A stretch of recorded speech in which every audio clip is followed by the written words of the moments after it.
तो हमारी जो नेक्स्ट फिगर है वो BCEG, और आंसर्स में हमें दिया हुआ है IKLQ वगैरह। तो जैसा कि मैंने आपसे कहा है कि अल्फ़ाबेट्स तो आपको जो नंबर्स हैं A से लेके Z तक वो सब याद हैं कि B के साथ क्या होता है, 2 होता है। C के साथ क्या, वैसे B C, इसके बाद D स्किप हो गया, E आ गया, E के बाद F स्किप हो गया।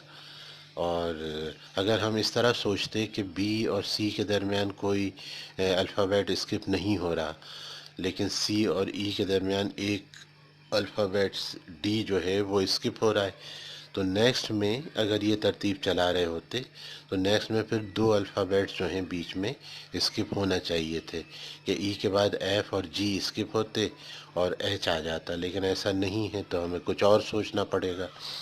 वो क्या सोचना पड़ेगा कि बी का नंबर 2 है, C3 है, E5 है और G7 है।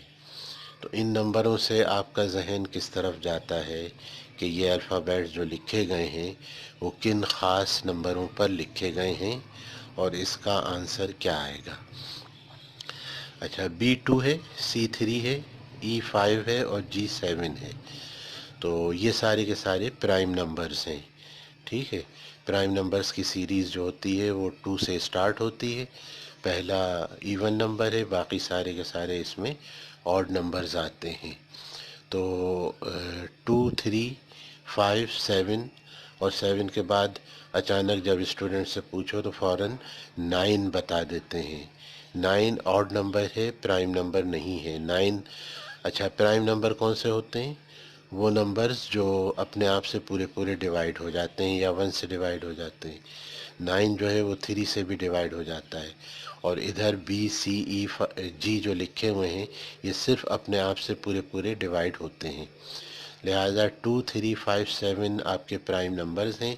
और नेक्स्ट प्राइम नंबर जो होता है वो 11 होता है, और 11 जो है वो हमारा K है।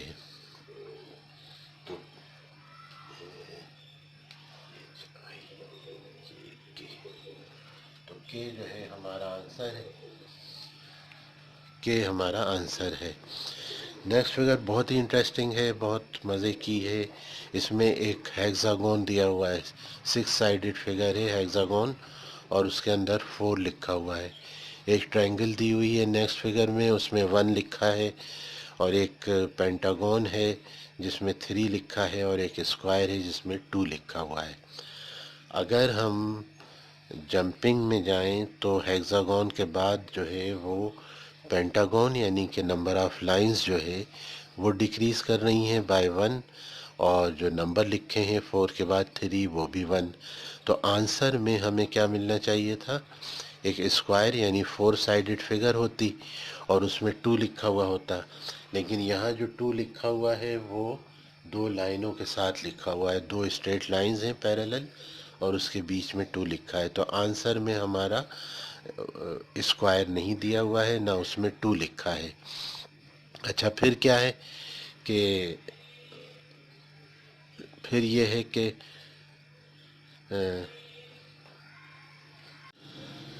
तो सॉरी, तो ये जो फिगर हैं ये उस तरह से नहीं है जैसे हम ये समझ रहे थे कि जंपिंग में हेक्सागोन के बाद पेंटागन और फिर स्क्वायर आ जाएगा। तो इस तरह नहीं है, बल्कि कुछ और सोचना पड़ेगा। कुछ और क्या सोचना पड़ेगा? ये जो नंबर दिए हैं और जो फिगर दी है उसको अगर हम मैच करें तो 6 साइडेड फिगर है और उसके अंदर नंबर लिखा है 4, तो डिफरेंस कितना हुआ? 2। नेक्स्ट फिगर ट्रायंगल है, उसमें लिखा है 1, तो ट्रायंगल क्या है? 3 साइडेड फिगर है और उसमें लिखा है 1, इसका मतलब डिफरेंस जो आ रहा है 2 है।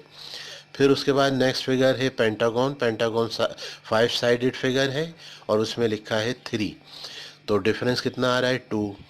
नेक्स्ट फिगर है स्क्वायर, स्क्वायर 4 साइडेड फिगर है और इसमें लिखा है 2, इसका मतलब डिफरेंस आ रहा है 2। अब ये जो आंसर्स हैं इनमें हर एक में दो दो लाइनें दी हुई हैं, दो पैरेलल लाइनें हैं, उसके अंदर बीच में नंबर लिखे हैं। लास्ट नंबर जो लिखा है वो 0 है, 1 3 2 और फिर 0।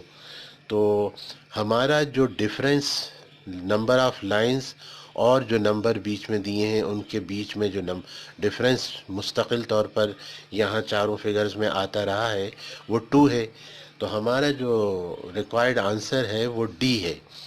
डी इसलिए है कि नंबर ऑफ लाइंस 2 और उसमें बीच में जो नंबर लिखा है 0, तो डिफरेंस कितना आया, 2 आया। तो इस तरह ये फिगर है, इस तरह ये फिगर है और इसका आंसर बहुत ही इंटरेस्टिंग फिगर है ये। और वीडियोस को जो है मैंने कहा है कि बार बार देखा करें ताकि खूब अच्छी तरह आपको याद हो जाए, कि फिगर याद ना हो जाए, फिगर याद नहीं करना है आपको, लॉजिक समझना है कि क्या क्या कुछ हो सकता है इनमें। ठीक है। नेक्स्ट फिगर एक जो तो बड़े वाले अल्फ़ाबेट्स जो मतलब दिए हुए हैं उसकी है कि ROLI, रोली। रोली तो मैं ऐसे ही पढ़ रहा हूँ सिर्फ, लेकिन ये कि ROLI, उसके बाद नेक्स्ट क्या आएगा वो नहीं मालूम। फिर नीचे जो दूसरी सीरीज़ चल रही है YSMG, तो वही नंबरों का हिसाब करना होगा। R कितना होता है 18, 18 जी हाँ। O कितना 15, कितने का डिफरेंस आया, 3 का, 3 का। O और L 12 है, तो 15 और 12 में कितने का डिफरेंस आया, 3 का। इसका मतलब 3 जो है वो कम होता चला जा रहा है। L और I कितना है 9, तो L 12 है, I 9 है, तो इनके बीच में भी डिफरेंस है 3 का। इसका मतलब I के बाद जो आंसर आना चाहिए वो I 9 है। तो नेक्स्ट अल्फ़ाबेट क्या होना चाहिए, F, और F एक में ही दिया हुआ है सिर्फ, होना ये चाहिए कि 2-3 जगह F दे दिया जाए, मैंने फ़िलहाल ऐसे ही बना दिया। अच्छा, दूसरी सीरीज़ चल रही है YSMG, तो Y कितना 25, S कितना 19, कितने का डिफरेंस हुआ, 5 का। 5 बीच में, 5 लेटर्स जो हैं वो STUVWX, 5 लेटर्स जो हैं वो बीच में स्किप किए जा रहे हैं। M कितना होता है 13, 13 M के बाद NOPQR, 5 ये हो गए। G कितना है, G 7 होता है, तो 7 के बाद 8 यानी कि HIJKL, फिर आएगा M, तो 5 यहाँ स्किप कर दिए। ठीक है। तो उसके बाद फिर क्या है, A आएगा, ये लास्ट में जो FA लिखा है ये आंसर होगा। A के बाद देखिए BCDEF, F के बाद ये वाला G आ जाएगा, तो 5 स्किप कर दिए यहाँ पर भी। तो इस तरह ये आंसर चल रहा है। एक डायरेक्ट है, एक रिवर्स सीरीज़ है, उल्टी चल रही है, Y की तरफ से चल रही है, उल्टी है, और हम Y की तरफ से चलते हुए A की तरफ आ गए, जबकि इधर R से चल रहे हैं, तो हम उसमें भी उल्टा ही चले, उसमें भी F पर आए हैं R से, दोनों रिवर्स डायरेक्शन में है सीरीज़।